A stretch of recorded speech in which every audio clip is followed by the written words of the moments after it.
সামনে আসেন, সামনে আসেন।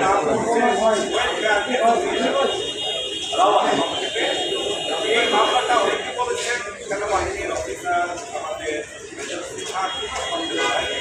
বাংলাদেশ সেনাবাহিনীর চৌকস একজন অফিসার ছিলেন, তিনি অবসরে গিয়েও দেশের জন্য নিবেদিত প্রাণ হয়ে কাজ করছেন। বিচার এমন একটা জিনিস, সেখানে মেজর কিংবা সেনাবাহিনী কিংবা সাধারণ মানুষ এতে কোনো পার্থক্য করেন না বিচারকরা। তারা সঠিকভাবে তাদের জাজমেন্ট দিয়েছেন এবং মহান আল্লাহর কাছে আমরা কৃতজ্ঞ এবং আমরা সেনাবাহিনীর পক্ষ থেকে আমরা সন্তুষ্টি প্রকাশ করছি আজকের এই রায়। আমরা আশা করছি দ্রুততম সময়ে এই রায় কার্যকরী হবে, এটাই আমাদের আশা। এবং আপনারা বিশ্বাস করুন, আমরা আপনাদেরই অংশ, রাওয়া কোনো আলাদা ইনস্টিটিউশন নয়।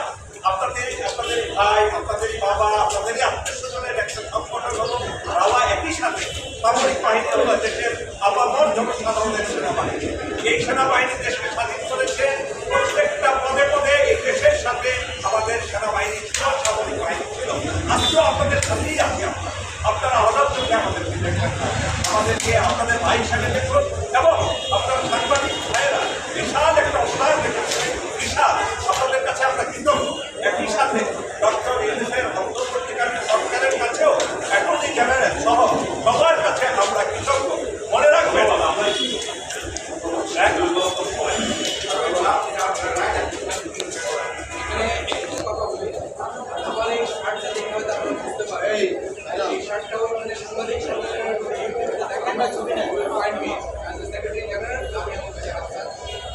এই মোবাইল সাইডে আসেন ভাই, মানে পিছিয়ে আসেন। আপনারা শুনেছেন শারমিনকে, আপনারা শুনেছেন শার্টুল হককে।